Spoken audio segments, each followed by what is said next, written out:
Hello, welcome to my channel. Tonight's Monday night movie night is about the movie El Norte.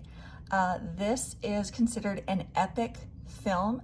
It came out in 1983 and it was actually an independent film. It went to the Telluride Film Festival and it did so well that it was cleared the following year for release in the theaters, and it got a Oscar nomination for Best Original Screenplay. It's a new movie to me.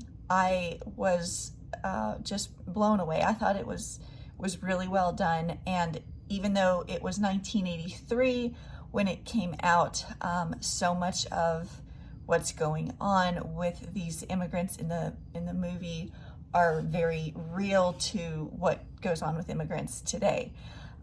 First, let me back up and say that last week's movie that I had talked about was called Entre Nos, which means between us.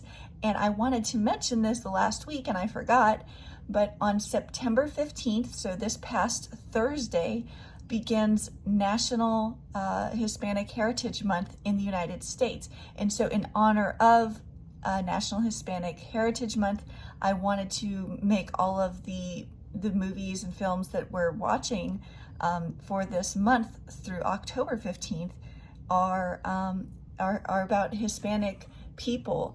And so yeah, I didn't say that last time. I meant to say it. I completely forgot. So the next couple of weeks I will also be focused on Hispanic people and immigrants in movies, and so that's what's going on with that. All right, so the movie El Norte is about a brother and sister from Guatemala, and the movie is in 3 separate sections. It is in both Spanish and English. I actually had some issues with captions, and sí, yo sé hablar español, pero muy poquito. So I need to have my English captions to make sure I don't miss anything or misunderstand anything. All right, so it begins in Guatemala, where they are from, and that is the whole first part of the movie. And then in the second third, they go into Mexico and traveling up to the United States, El Norte, the North. And then the last third of the movie is in the United States and it takes place in Los Angeles. So if you haven't seen it yet, it is about 2 hours and I think 20 minutes long. So it is a longer movie, and it's a good one. It's a really good one. Definitely watch it. I want to go over, there was a lot in this one too. This one was packed with a lot happening. So first, I just want to talk about some of the things in each section of each third of the movie. So the first part is in Guatemala, and they are with their family, they're in their town. They're also indigenous, so they come from, I think, a Mayan town. And so indigenous people in Guatemala, if you don't know, are treated differently because they are indigenous. And they speak Quiche, which is a dialect there.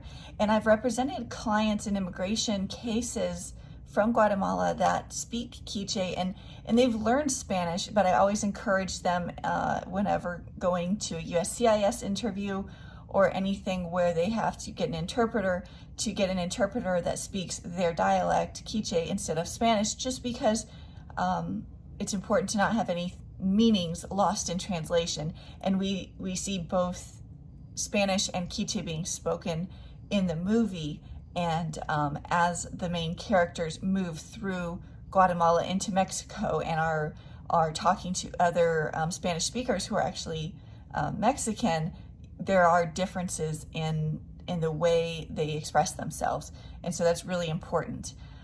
So there's a little bit of history being played out here, because we see what's happening with the military and with the workers there, and especially differences in class. So how those who have money and have power can also impact the governing authorities or law enforcement. And so being in a small village where they didn't really have police, and the soldiers that were there were not there to protect them, they were there to harm them and to control them. And I've represented a lot of people who come from places like that. And what I want to say about that is, and we see this in the movie too, where there are governing authorities who are very corrupt and well known to be corrupt and don't provide any type of protection, it's shocking to people from other countries to come to the United States and have more of security. Now, I want to say the law enforcement in the United States is not perfect, and there are issues that we definitely have in the United States, but there's a huge difference where you have a government that condones violence against people in the way that we see in the film, where these men are just simply meeting to stand up for themselves as workers and their rights, and then we see the violence that results from that, and so it's something where I hear immigrants sort of surprised that you can, for example, report a crime to the police and potentially get a green card through a U visa for that. So that's something that we see in the movie that I wanted to talk about, because it's one of many things that are really important, and I don't think people are aware of when they come to the United States, that they do have certain rights and that they do have access to certain services that they necessarily would not have been able to have in their home country. Okay, so the second part of the movie, they have a coyote. So this is a nickname for a person who's basically smuggling humans through other places to get them up to the United States. And again, as immigrants, and we've seen this theme play out in other movies that I've talked about on this channel, the vulnerability of immigrants, where they don't know who they can trust, can they trust anyone, and they get into these very difficult situations where on the one hand, they want a better life, they want to survive, they want to do well, and so along the way they have to interact with other people, and they have to, decide whether or not it's somebody that they can trust, and sometimes they learn the hard way, and we see that go both ways in this movie with some of the people that they meet along the way. In this movie, of course, it's taking place in the early 80s. They get on a bus, they go up to Tijuana, to TJ, and there are so many different people coming and going. And there's a comment in the movie about everyone being in Tijuana only temporarily. And it's because it is so close to the US border, and there are a lot of people coming and going at that location south of San Diego. And the way that they cross, with the scene with the rats, oh my gosh, that's just that was difficult to watch. That was interesting. I don't know that I've met any immigrants that have crossed in that way, but I have met a lot of people from Honduras and Guatemala that have come here and have faced a lot of seriously dangerous experiences and places because of their dream of the North, of the United States, and coming to the United States and having a life here, and starting out new to get a job. And this is something that we see play out in the film, where the sister is looking at these magazines that her godmother had kind of kept. They're like good housekeeping magazines or something like that, Better Homes and Gardens or something. And she's looking at these homes and these kitchens and just a life of what looks like luxury and peace and newness. And it kind of gives this imagery of a new beginning that I think a lot of immigrants tend to have about the United States. It can be very idealistic. And so then we get to the realities of living in the United States. And there's a theme that plays out through the movie since the beginning, when the main character's father talks about being an arm for the rich, how the poor are an arm for the rich. And that's an important theme that the director makes sure to kind of weave in and out throughout the movie. There's a lot of great imagery in this too. It's got almost like a dreamlike quality in certain scenes, and also sort of like some foreshadowing. If you remember ever studying the Greek plays, the tragedies, how there was always that chorus singing in the background. We hear some of the songs from their native land, from Guatemala, that plays throughout the movie as well. And so I think that was a really creative way for the director to put that on the screen to help the audience see things the way that maybe an immigrant could, in a way that's not necessarily words, but music and imagery. So, okay, they're in America, and this is the last third of the movie. And they're in Los Angeles. They go to Los Angeles. I don't know why they passed San Diego to go to Los Angeles. San Diego is probably one of the most beautiful cities in the United States. And I know that Los Angeles is home to so many different groups of immigrants, but they see Los Angeles when they get out of TJ, and I don't know why they would just why pass that up, but they do, and I'm sure there's more reasons for that. The communities established in Los Angeles for different cultural groups, but they get to the United States, and they're in Los Angeles, and there's a lot of really good things happening for them. They're able to get a home, and they point out that even the poor have toilets, and they have running water, they have electricity, which was just so incredible to them. They were using candles in their hometown in Guatemala. So it's a great movie in showing things through the eyes of immigrants. So they're working, they each are able to find jobs. They are really excited to learn English. That's something else as an immigration attorney that I am happy to help my clients with, in understanding the English language. It can be intimidating, especially for somebody who is a little bit older and has been speaking their native language their whole life, and having to talk in another language, speak in another language, even if they think they know how or they're practicing, it's quite intimidating. And we see the excitement in the main characters' voices and their expressions, and they're enthusiastic about learning English and getting jobs and working.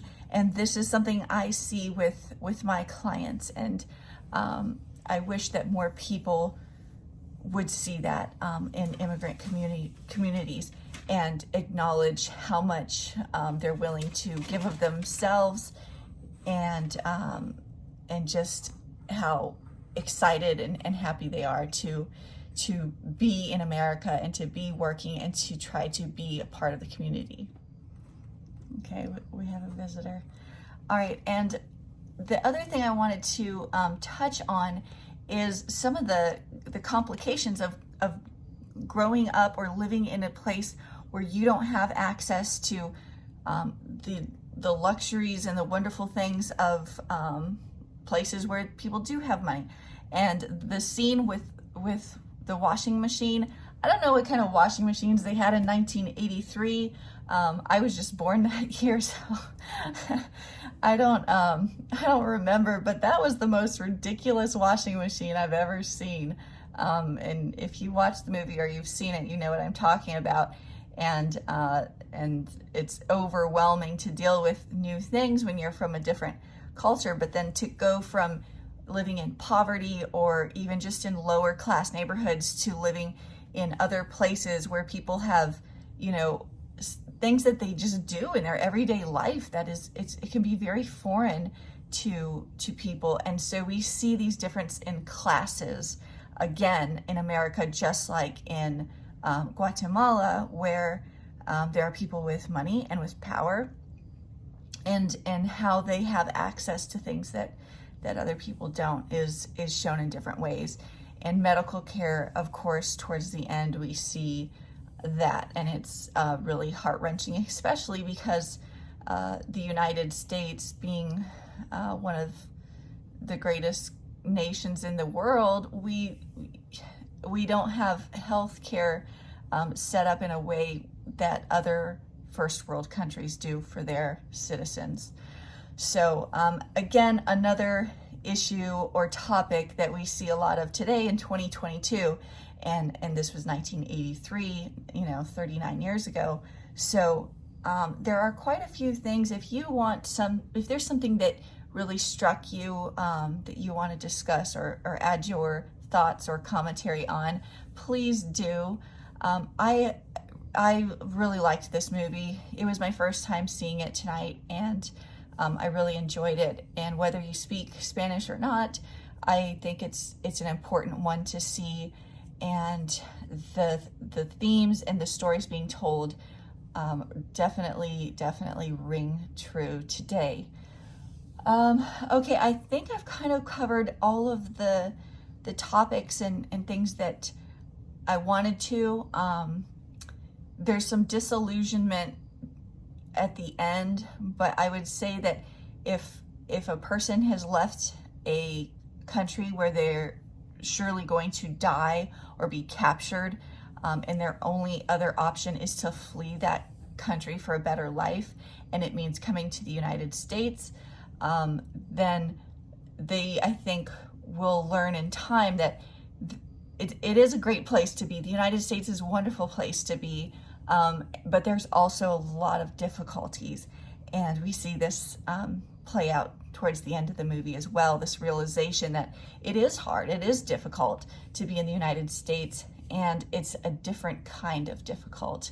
So it's not the same as running for your life, being shot down in a small town where you have no government protection or running water, but there are other challenges and there are other difficulties that you have to learn to overcome, and getting plugged into the community and finding good people that can support you and help you along the way, which we see in the movie, where those kind of people do come in, other immigrants who are more established in the United States and really do help. So that's so important, having community and really getting to know other people when you come here, especially if a person doesn't have family or they only have one or two family members with them. All right, so I want to leave it on that thought, community and plugging into communities in the United States. I hope that you will watch this movie. If you've seen it or you have watched it, please share your thoughts. And I think I already know what we're going to do for next week, because I read about the director and some of the other movies that he has directed and did very well, and would be useful to our conversations on immigration on this channel. All right, thanks for watching.